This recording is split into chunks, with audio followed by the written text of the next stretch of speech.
Now then, Saints, so while I'm here at the OMF International Centre for my month-long orientation before moving to Japan later today, I thought I'd take a moment just to run through the history of OMF. Where does it come from? What has it done? What is OMF all about? And so in this video, I want to share with you that history.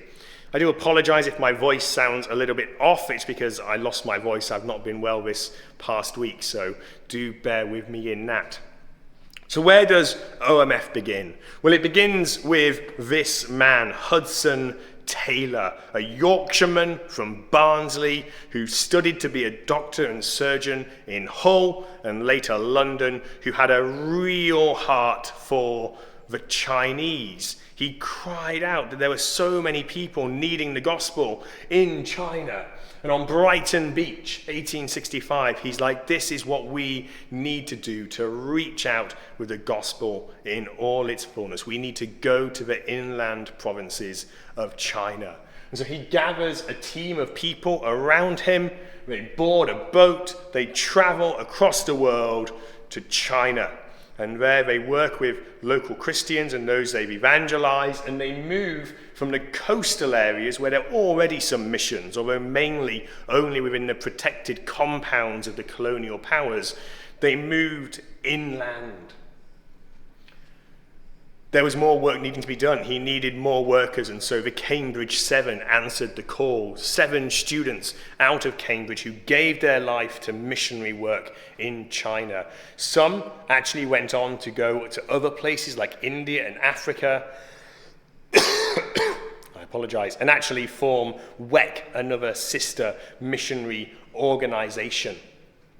And when they were reaching out with the gospel, they felt that actually this was about the full good news of God in all its broadness. And so it wasn't just about evangelistic outreach, although that was always the core and the heart and the purpose, was to let people know about Jesus.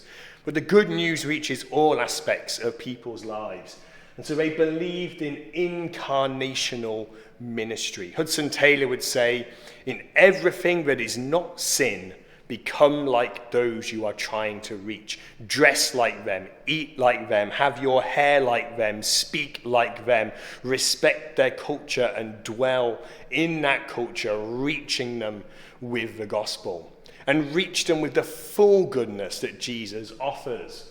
And so the headquarters based in Shanghai, OMF was involved in famine relief, girls' schools, Bible translation, gospel hall ministry, medical ministry, Bible training colleges, student ministry.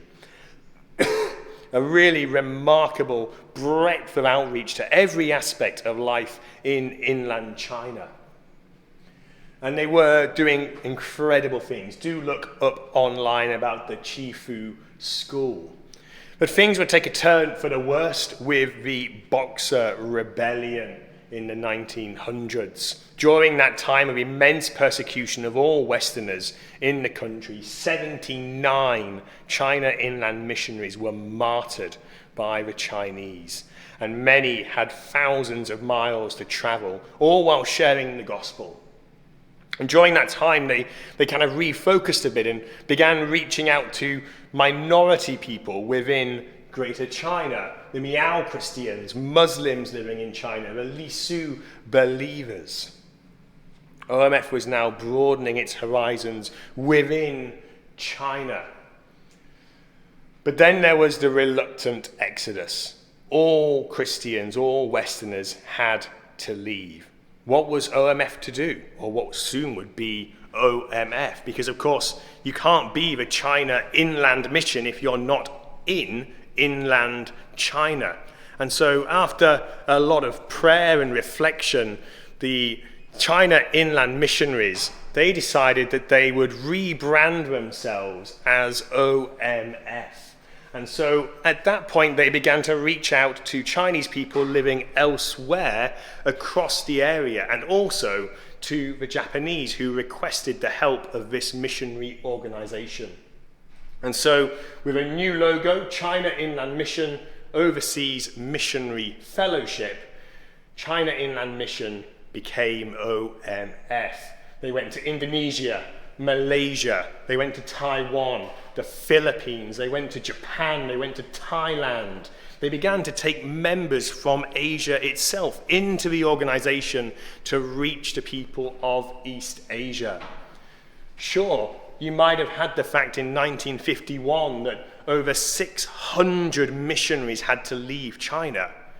But within the lifetime of those people, so many more came, and the organization grew as it spread the gospel. And they moved the international headquarters of OMF from London to here in Singapore.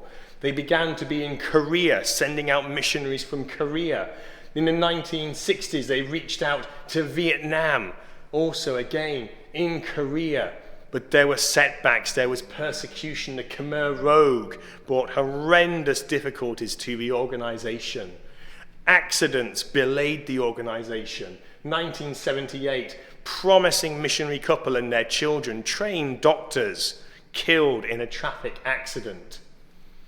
And so it continues, reaching out to new ministry opportunities back in China, reaching to Cambodia, Mongolia, the Mekong region, and all the people from China and East Asia who live in countries like the UK and are going to return back to their own places.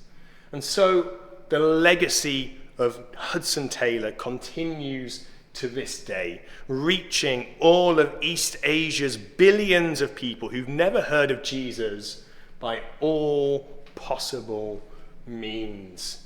Partnering with churches in the area, partnering with other missionary organizations, and in so doing, hoping that the next generation will continue this work while OMF trusts in God alone. So I hope that's been an interesting introduction to the history of OMF and what their background is, what their original starting passion was as the China Inland Mission. And if you have any questions, do let me know. I do everything that I can to give you the answers. God bless, saints.